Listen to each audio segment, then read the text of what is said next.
Mahua Moitra case, cash for query issue news में है, UPSC से रिलेटेड भी है, जनरल लोगों के लिए भी जानने वाली चीज है।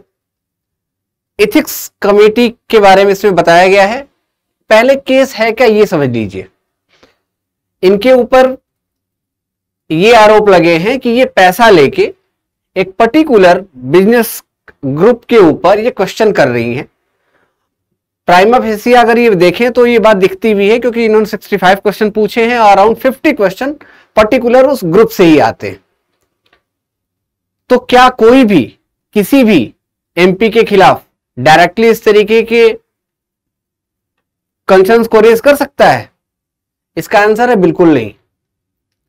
कोई एमपी ही किसी एमपी के खिलाफ इस तरीके से के कंसर्न्स को रेज कर सकता है और उसके लिए एथिक्स कमेटी का फॉर्मेशन होता है, जिसको लोकसभा में जिसमें 15 मेंबर होते हैं, राज्यसभा में 10 मेंबर होते हैं और लोकसभा में इसको स्पीकर बनाते हैं और राज्यसभा में सभापति इसका फॉर्मेशन करते हैं।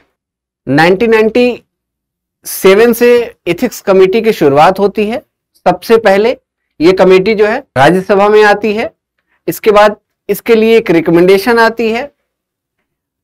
लोकसभा के कुछ लोग वर्ल्ड के कुछ देशों में जहां एथिक्स कमेटी बनी हुई है उनके ऊपर रिसर्च करने, पता करने जाते हैं। फिर उस बात को एडहॉक कमेटी के अकॉर्डिंग चलाया जाता है। 2050 से परमानेंट कमेटी के रूप में फंक्शनिंग कर रही है एथिक्स कमेटी जो है। और महुआ मोइत्रा जो कंसर्न है, तो एथिक्स कमेटी के पास एक बीजेपी के एमपी है निशिकांत दुबे, वो एक कंप्लेन रेज करते हैं कि जो महुआ मोइत्रा है ये पर्टिकुलर ग्रुप के ऊपर पैसा लेके, अब पैसा लेके क्वेश्चन रेज करना, इसका मतलब जो एमपी एमएलए को प्रिविलेज मिली हुई है उसका ये वायलेशन है।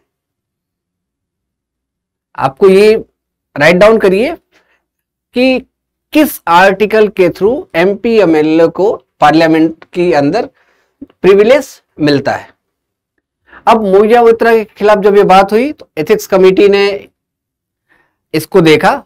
अच्छा, दूसरा कि किसी भी क्वेरी को बहुत ज्यादा अगर कोई भी कंसर्न्स क्रिएट हो रहा है तो जब तक कोई सॉलिड एविडेंस नहीं आता तो केवल मीडिया की बातों से आप क्वेरी नहीं रेज कर सकते।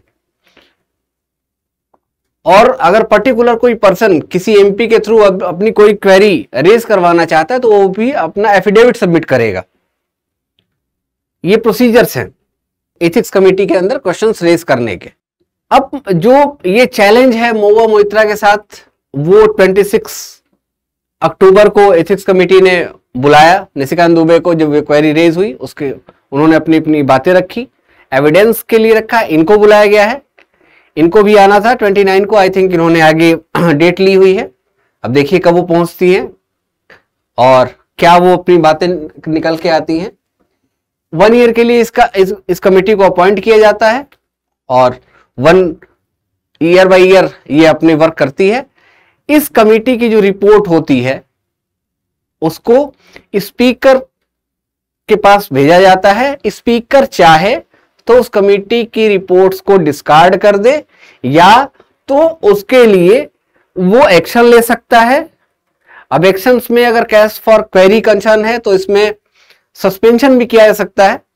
अब देखेंगे कि उसमें क्या क्या बातें हैं, क्या और वो ऑप्शंस क्रिएट किए जाएंगे। और दूसरा, स्पीकर चाहे तो 30 मिनट्स का के लिए एक लोकसभा के अंदर जो सेशन है वो भी रखा जा सकता है। सेशन का जो टाइम है उसको एलोकेट किया जा सकता है उस पर्टिकुलर कंसर्न्स के ऊपर बात करने के लिए। ये भी कॉलम इसके साथ जुड़ा हुआ है। एथिक्स कमेटी इंपॉर्टेंट हो जाती है तो बेसिक मैंने आपको समझा दिया, इसकी हिस्ट्री बता दी, प्रोसीजर्स मैंने आपको समझा दिए, वही बातें यहां लिखी हुई है। पहले ये कितने कितने मेंबर्स होते हैं कहाँ ये भी मैंने आपको इसमें बता दिया, कुछ अलग नहीं है। 2015 से कंटिन्यू है, यही सारी बातें हैं।